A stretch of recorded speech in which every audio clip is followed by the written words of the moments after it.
Иако не дојде да дава совет, сепак не издржа хрватскиот претседател Зоран Милановиќ и даде совет на Македонија да биде себична колку што може на патот кон Европската унија, односно да не дозволи да биде жртва на уцени и изнуди кога е во прашање членството во Унијата, при што нагласи дека не мисли директно на Бугарија.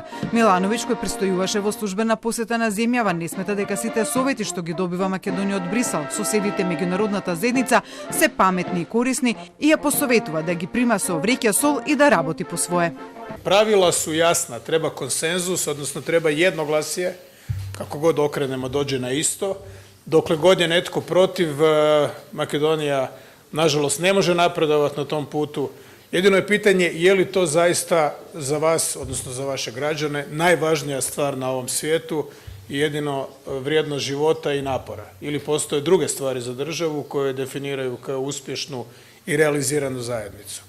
Милановиќ притоа рече дека Македонија не треба да се третира како земја со посебни потреби, туку како земја која има одреден проблем. Домакинката на Милановиќ, македонската претседателка Гордана Селјановска-Давкова, од своја страна рече дека Македонија е цврсто посветена на патот кон Европската унија, што го потврдуваат сите анкети.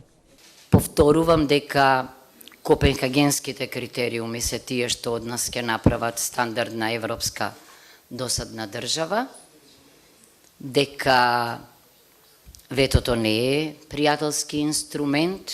Мислам дека ветото ќе предизвика и понатаму проблеми, нема да останеме ние осамен случај и дека на некој начин треба се разбира во рамките на она што е копенхагенски критериум да си го бараме местото.